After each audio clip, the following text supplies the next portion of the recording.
Mes chers collègues, merci à Madame Stanislas pour sa présentation. En lisant le rapport, nous nous sommes demandé ce que Clermont faisait de plus, de mieux ou de plus vite que d'autres métropoles françaises pour lutter contre le réchauffement climatique, ou pour rattraper le retard accumulé ces dernières années. Et je dois dire que, autant sur les différentes mesures qui figurent dans le rapport, nous trouvons que la plupart d'entre elles sont des mesures de bon sens, autant nous n'avons pas trouvé cette impulsion, cette énergie que nous aurions aimé trouver dans le rapport.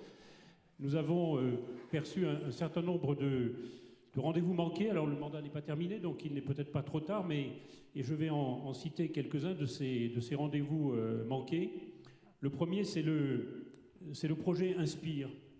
Le projet Inspire devrait prendre en compte le train comme l'un des moyens de mobilité, parce que nous avons un réseau de voies ferrées existantes, et le train, c'est un moyen écologique, économe en dépenses d'investissement, le plus sûr, le plus rapide, et je m'étonne que, en particulier, le groupe Europe Écologie Les Verts, gardien du temple de l'écologie, n'ait pas été actif sur ce sujet-là et n'ait pas poussé dans ce sens-là. Un deuxième point que je voudrais mentionner, c'est la question, et je fais là écho au sujet de la transition démocratique qu'évoquait M. Dubreuil. Je voudrais évoquer la question de la piétonisation du centre-ville. Alors le centre-ville, à ma connaissance, il est piétonnier depuis des années. Et il n'était pas nécessaire de brutaliser habitants et commerçants. Il aurait suffi, en lien avec les habitants et les commerçants, de revenir au respect des règles précédemment en vigueur et d'élargir progressivement et intelligemment ce périmètre piétonnier. Et au lieu de cela, nous avons assisté à de grandes annonces qui ont braqué à peu près tout le monde.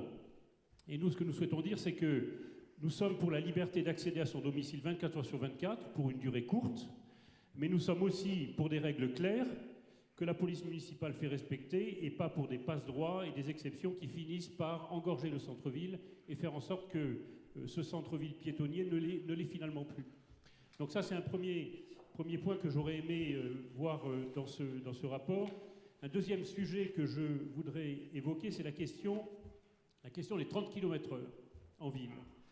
Et pour nous, le problème, ce n'est pas les 30 km/h, le problème, c'est les 5 km/h aux heures de pointe. Et nous aurions aimé voir dans ce rapport l'acquisition d'outils informatiques de simulation, de gestion des flux, pour faire en sorte que la ville ne soit pas engorgée lors des heures de pointe. Les 30 km/h, en ce qui nous concerne, nous sommes pour, parce que c'est diminuer le nombre de morts et de blessés en ville. Nous sommes favorables à cette mesure, mais en même temps, traitons cette question des 5 km/h pendant les heures de pointe, parce que c'est un vrai sujet qui ne fait pas, me semble-t-il, l'objet d'une prise en compte au niveau où elle devrait être prise en compte. Autre point que je souhaite évoquer, la question des pistes cyclables. Alors là-dessus, le diagnostic, il est connu. Les moyens, on en parle, on en reparle. Les moyens mis en œuvre ne sont pas à la hauteur. Et nous, la proposition que nous faisons, c'est un emprunt de 30 millions d'euros, tout de suite. Les taux sont bas, on emprunte presque à zéro. 30 millions d'euros.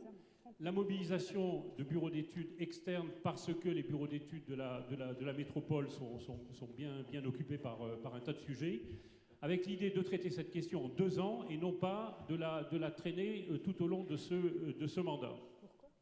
Et puis, un dernier point que nous souhaiterions évoquer, la question de la nature en ville.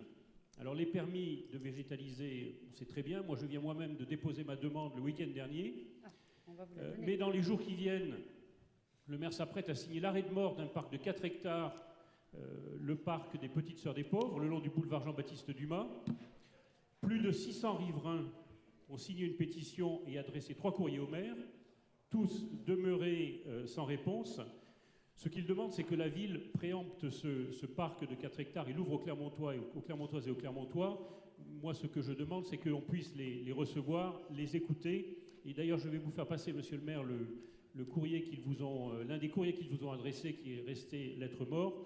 Et puis, je vous ferai passer également par le même voyage, là, le courrier d'un collectif d'habitants du centre-ville qui, eux aussi, aimeraient être écoutés, considérés.